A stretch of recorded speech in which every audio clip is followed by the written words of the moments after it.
Hello everyone, welcome back to my channel Naihati to California.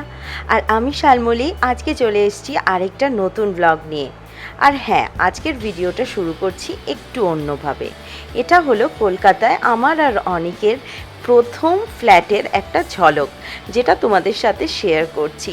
এর আগেও তোমাদের সাথে এই কথাটা শেয়ার করেছিলাম, তবে কোনোদিনই তেমনভাবে ভিডিও করে দেখানো হয়নি। আর এই বছর 15ই আগস্টের শুভ দিনটা দেখে আমার মা আর বাবা সেরে ফেললো ছোট্ট করে সত্যনারায়ণ পুজোটা। আমি আর অনেক ফিজিক্যালি প্রেজেন্ট থাকতে পারিনি সেই দিন ওখানে, কিন্তু মা আর বাবা দায়িত্ব নিয়ে প্রত্যেকটা শুভ মুহূর্ত ভিডিও করে আমাদের সাথে শেয়ার করে নেওয়ার চেষ্টা করেছে। আর তারই কিছু শুভ মুহূর্ত তোমাদের সাথে শেয়ার করে নিচ্ছি, কারণ আমার চ্যানেলের দর্শকরাও এখন আমার ফ্যামিলির মতোই।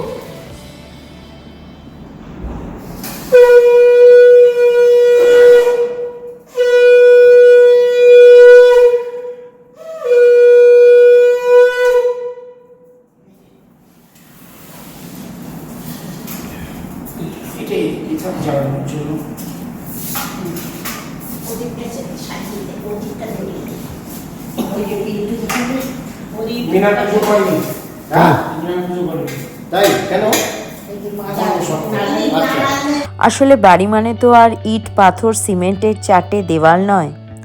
বাড়ি মানে তার মধ্যে যে মানুষগুলো আছেন তাদেরকে একসাথে ভালোবাসায়, আবেগে, অনুভূতিতে, স্নেহে জড়িয়ে বেঁচে থাকা।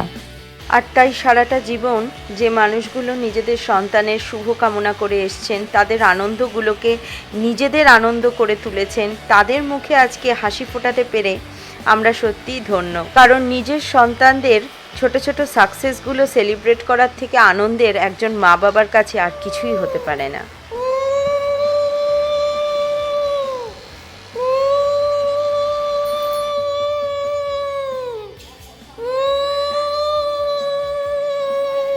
আর আজ যেহেতু ছুটির দিন, তাই বিকেল বিকেল বাচ্চাদেরকে নিয়ে চলে গেছিলাম আমাদের কাছেরই একটা প্লে জোনে। আর এখানে আসার সাথে সাথেই অ্যানিকা আর অ্যানিশার মুখগুলো এতটাই ব্রাইট হয়ে ওঠে যে ওদের আনন্দ দেখে আমাদেরও মনটা বেশ।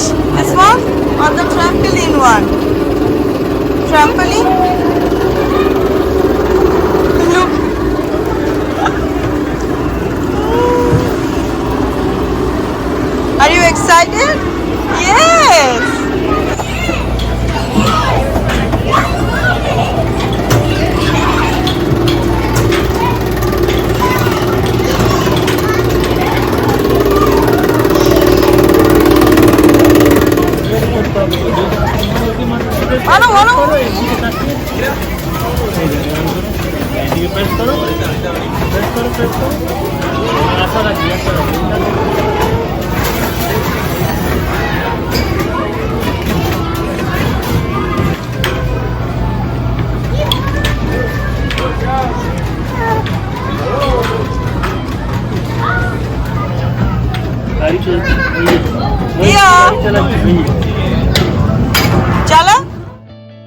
আর সত্যি বলতে কি, এই প্লে জোনে এসে বাচ্চাদের সাথে এতটা সুন্দর সুন্দর মুহূর্ত কাটাতে পেরে নিজেদেরকেও কখন যেন বাচ্চাই মনে হয়। আর এই খেলাটা দেখো, প্রথমে তো দেখে মনে হয়েছিল ভীষণ ইজি, কিন্তু এই বলগুলোকে বাগে আনা চারটিখানি কথা নয়। শেষ মুহূর্তে এসে একদম হাতছাড়া হয়ে যাচ্ছিল। অগত্যা 6-7 বার ট্রাই করার পর ফেলে গিয়ে ভাবলাম না, এবার বাড়ি ফেরা যাক। তবে তাতে কি, জীবন তো হার জিত নিয়ে, হেরে গিয়ে শেখার মধ্যে যে আনন্দ আছে সেই আনন্দ আর কিছুতে নেই। আর আজ বানাচ্ছি একটা স্পেশাল খাবার। আমি জানি না কতজনের ফেভারিট, বাট আমার খুব ফেভারিট একটা ডিশ, সেটা হচ্ছে ধনেপাতার বড়া। ভীষণই সিম্পল। আমি ধনেপাতাগুলো ছোটো ছোটো করে কেটে নিয়ে জাস্ট একটু নুন, হলুদ, অল্প একটু মিষ্টি, লঙ্কা গুঁড়ো, এগুলো জাস্ট মিক্স করে নিয়েছি অল্প একটু জল দিয়ে। ব্যাস, দ্য পাল্প ইজ রেডি। এবার আমি এগুলো ছোট্ট ছোট্ট করে তেল গরম করে দিয়ে দেব গ্যাসের মধ্যে। দিস ইজ ধনেপাতার বড়া। তুমি কোনোদিন খেয়েছো? খাওনি তো? তোমার জন্য একদিন ঝাল ছাড়া তাহলে বানিয়ে দেবো, ওকে? এইটা আরেকটা এও ভাজাভুজি খেতে খুব ভালোবাসে আমার মতনই, এই যে ইনি। এবার এই ছোট্ট ছোট্ট হাতে এরকম নিয়ে জাস্ট ভীষণ ইজি কিন্তু ভীষণ ভালো লাগার একটা জিনিস আমার বিশেষ করে। আর এখন দেখি আমার পাল্লায় পরে অনেকেরও এটা বেশ ফেভারিট একটা জিনিস, তাই না? ইয়েস। আর এটা হচ্ছে আমাদের বাঙালিদের ফেভারিট ডেলিকেসি, সেটা হচ্ছে আলু পোস্ত। আমি জানি না ছবিতে দেখে তোমরা কতটা বুঝতে পারছো, তবে আমরা যে আলু পোস্তটা খাই সেটা একটু শুকনো শুকনো আলু পোস্ত, এটা অনেকেও খুব পছন্দ করে।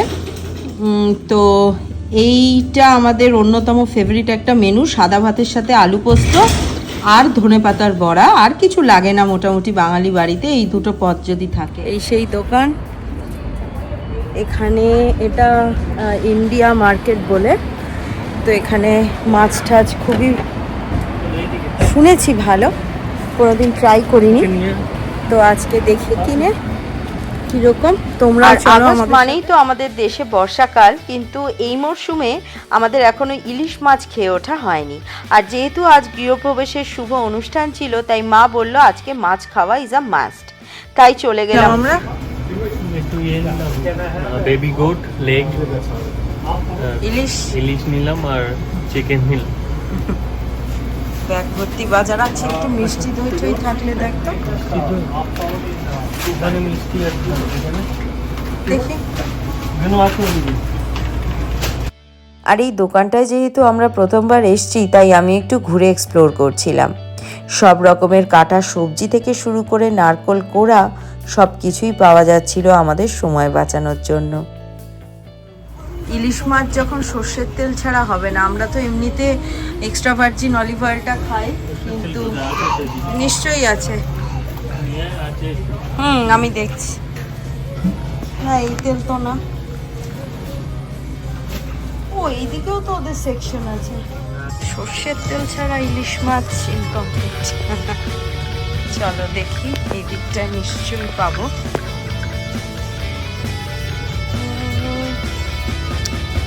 মাস্টার্ড অয়েল,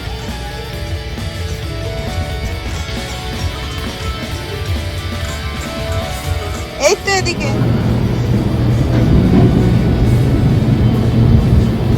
ফ্রেশ মাখা সন্দেশও পেয়ে গেলাম এসে, তাই আর লোভ সামলাতে পারলাম না।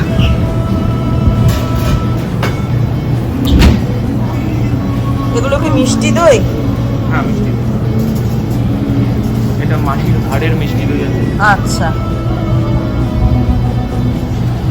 পান, মিষ্টি পান, রসমালাই।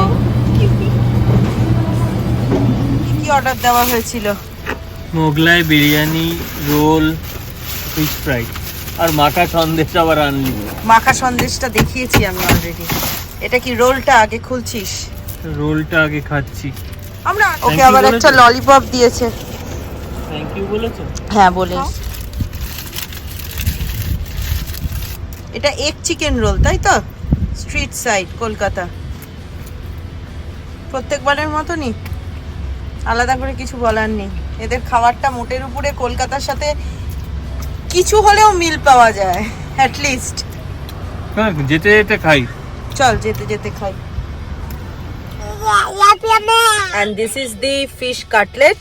কাটলেট তো শোনা, এটা ফিশ কাটলেট। আর দেখো মাছটা বেশ পুরু, মানে মোটা একটা ফিলে। টু গুড, কিছু বলার নেই। গুণ একটু ট্রাই করবে? মিত্র ক্যাফে আবার কাসন্দিও আছে। শেয়ার করা যায় না। মিত্র ক্যাফে, আমি কি বললাম যে কলকাতা থেকে এত হাজার হাজার মাইল দূরে থেকেও যে আমরা এই ফ্লেভারটা পাচ্ছি, দ্যাটস কমেন্ডেবল। আচ্ছা আচ্ছা, সস ছাড়া। ওকে দিয়া, একটু ট্রাই করো। অনিকা, যাক খাওয়া দাওয়া সেরে নিলাম। আর এতক্ষণ আমরা যে খাবারগুলোর রিভিউ দিয়েছিলাম সেটা মিল্পিটাসেই একটি বাঙালি দোকান, ক্যালকাটা চাট অ্যান্ড বেকারি বলে, সেখান থেকেই কিনেছিলাম। তো চলো আজকের ব্লগটা এই অবধিই রাখছি। যদি ভালো লেগে থাকে তবে অবশ্যই আমার চ্যানেলটিকে সাবস্ক্রাইব করে দিও। আর তোমরা সকলে খুব ভালো থেকো, আনন্দে থেকো, সর্বোপরি সুস্থ থেকো। আবার খুব শিগগিরই দেখা হবে আরেকটা নতুন ব্লগ নিয়ে। Till then, bye everyone, see you soon.